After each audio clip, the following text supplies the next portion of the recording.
Annonceurs, entrepreneurs, promoteurs et chefs d'entreprise, choisissez dès à présent votre meilleur partenaire média, Ideal Production. Ideal Production est basé à Cotonou au Bénin. Ideal Production, le partenaire exclusif de Sika TV en Afrique.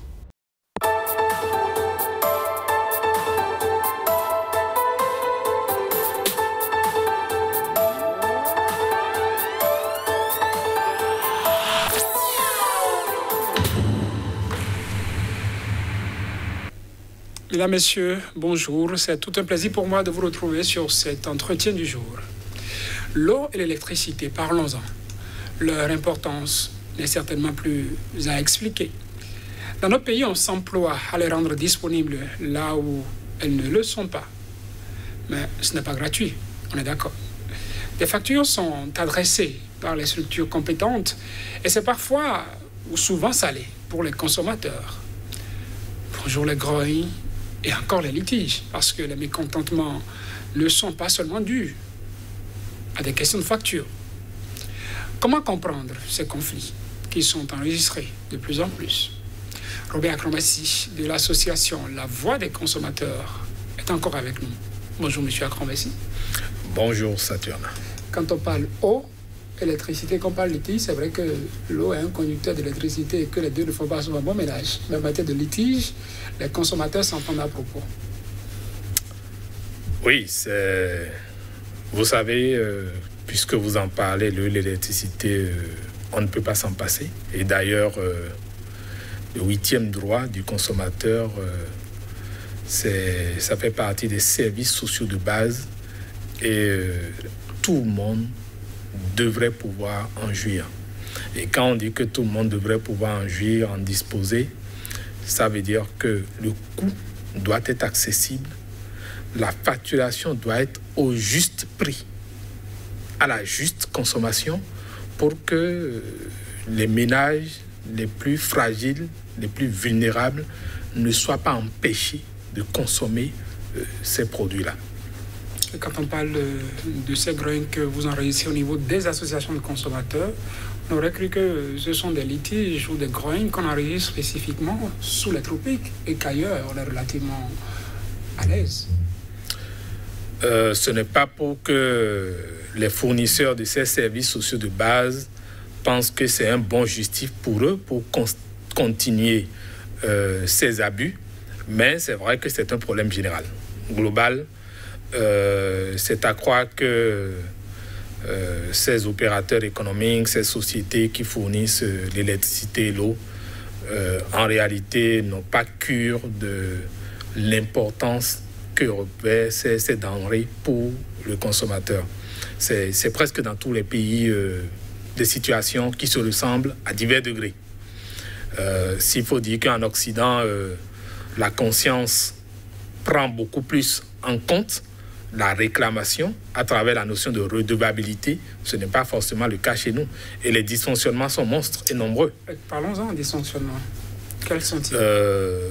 Nous avons au moins 7 catégories. Je dis, ce n'est pas exhaustif, hein? Au moins 7 catégories de dysfonctionnements, de problèmes liés à des erreurs de compteurs. Le premier, on peut déjà parler de la question de la normalisation. Est-ce que les compteurs qui sont fournis lors des abonnements à ces services sont des compteurs normalisés, c'est-à-dire que après que les sociétés qui les fabriquent les aient mis à disposition de la société qui fournit l'électricité ou l'eau, est-ce que les structures de normalisation et de contrôle de la qualité ont vérifié pour s'assurer que la quantité de kilowattheures qui doit être fournie lorsque on branche ce compteur d'électricité, par exemple, est vraiment ce qui s'affiche sur le compteur. Et pareil pour l'eau. Il y a en deux la question des marges, des erreurs qui sont liées autour du disque. C'est-à-dire, à partir du moment où le disque qui tourne pour faire compter peut connaître des dysfonctionnements dans le tour, parce que ce n'est pas une précision parfaite, eh bien, il y a des marges d'erreur. Et les marges d'erreur qui les supportent. Souvent, c'est malheureusement le consommateur qui en paye le prix. En 3, nous pouvons parler de l'usure de l'engrenage. C'est un mécanisme qui fait tourner, surtout pour la plupart des compteurs qui sont des compteurs... en fait, ce n'est pas les magnétiques, ce n'est pas les semi-intelligents non plus. Les semi-intelligents, il y en a qui ont des disques. Mais c'est des engrenages mécaniques. Voilà, des compteurs mécaniques. Qu'on a connu. C'est un système mécanique. Et donc, quand il y a usure de l'engrenage, vous allez constater que parfois, le compteur tourne un peu trop rapidement chez certains, ou parfois, ça tourne suffisamment lent, ou carrément que ça se bloque. Et quand bien même les ménages appellent les structures de dépannage, ça ne vient presque jamais. Et vous voyez, on se pose des questions à propos. Pourquoi est-ce que ça ne vient pas souvent? Est-ce que ce n'est pas à dessein? Ça, c'est une bonne question. Quatrième élément, il y a les erreurs de relevé. Ça peut être humain. Le releveur peut se tromper en relevant. Mais si l'erreur persiste, parce que quand il vient 2, 3 fois de suite et qu'il voit les indices, il regarde sur la facture qu'il vient déposer, il regarde l'historique au niveau de la société, qui revient sur le compteur et qui ne remarque pas qu'il s'est trompé à un moment donné pour corriger, ça veut dire que ce n'est plus une erreur humaine. Parce qu'entendant, nous, pour se relever, ce sont des hommes, mais ils peuvent se tromper dans ce relevé qu'ils font. Et j'ai dit ça peut se tromper. Mais ça persévère parce que on n'arrive pas à corriger. Là, on se pose des questions. Est-ce que c'est honnête? Est-ce que c'est sain? Le 6e cas, c'est les facturations. Bon, oui, le 5e cas, c'est les erreurs de relevé qui ne sont pas naturelles, qui ne sont pas des erreurs humaines. Mais le 6e cas, c'est les erreurs qui, si sont liées, bon, là, on ne va même pas appeler ça erreur. C'est-à-dire, on fait de la facturation par estimation. On ne vient pas relever. On ne vient pas relever. On fait une moyenne de ce que vous avez consommé. Et on regarde l'historique, on se dit, voilà l'habitude de consommation de ce ménage. Et ben, on lui envoie une facture qui est approximativement ce qu'il peut consommer. Et quand ça se passe comme ça, il peut arriver que la société ait des difficultés pour faire les relevés. Cependant, sur une période donnée, la société doit pouvoir corriger et revenir faire le relevé, faire la compensation pour que si c'est la structure qui doit au consommateur, il puisse avoir actualisation ou réajustement et vice-versa. Mais quand ça se tait totalement sur ça, là, vous vous dites que ça veut dire qu'il y a une mauvaise foi. Le 7e dysfonctionnement que vous avez? Le 7e dysfonctionnement, c'est avec les compteurs intelligents, par exemple, ou semi-intelligents, où vous constatez que dans certains pays, on fait en sorte que le paramétrage de la facturation n'est pas le même que celui des compteurs mécaniques. C'est-à-dire que ceux-là sont à des tarifs qui sont uniques, par exemple, quel que soit le nombre de kilowatts qu'ils consomment, c'est le même tarif. Et donc, ça fait un dysfonctionnement notoire. C'est très grave. Parce que ça fait une forme une situation d'aparté où d'autres ont des privilèges et d'autres n'en ont pas. Donc, voilà un peu les dysfonctionnements. Quelles sont les conséquences que ces dysfonctionnements engendrent, M. Akromessi? Mais les conséquences sont monstres. Là, on peut en citer au moins 5. La première, c'est les pertes financières.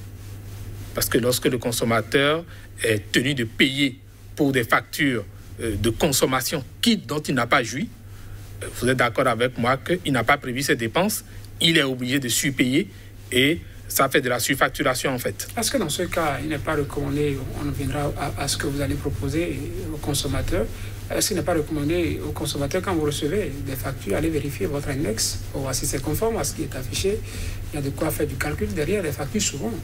Ça, c'est ce que chaque consommateur devrait faire. Malheureusement, nous sommes dans des pays où le fournisseur même ne respecte pas ce qu'on appelle l'obligation d'informer. C'est le fournisseur qui devrait même entretenir cette situation de contrôle par le consommateur pour faire preuve de bonne foi. Comme ça, s'il y a des irrégularités, comme ils prétendent souvent les corriger, eh bien, ils devraient pouvoir les corriger assez tôt. Mais si nous, les associations de consommateurs, on est les seuls à informer le consommateur avec la limite de notre capacité de communiquer, eh bien, vous voyez que très peu de gens, parce qu'il faut pouvoir éduquer les gens dans toutes les langues. Et ça, il faut amener ceux qui ne sont peut-être pas lettrés à demander à leurs enfants de pouvoir faire le travail, à leurs enfants qui ont été à l'école ou à des proches qui ont été à l'école de pouvoir faire le travail. L'autre cas, c'est les pertes de temps.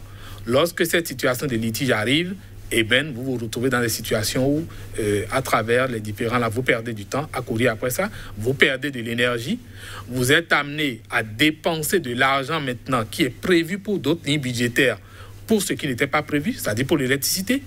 Ça amène des stress. Vous savez que des gens piquent des crises cardiaques pour ça, qui connaissent des AVC. On n'a pas que ça à gérer. Quand ça s'additionne des problèmes, vous constatez ça à un moment donné en condition passée. Exactement.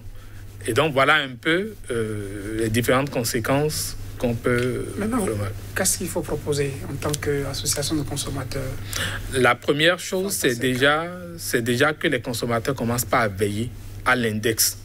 Lorsque les releveurs viennent, il faut prendre le soin de chercher à voir la facture qu'ils ont amenée, de chercher à voir l'index actuel, de comparer par rapport à l'index qui est relevé sur le compteur et de suivre de temps en temps, de faire les calculs soi-même pour voir s'il n'y a pas de problème.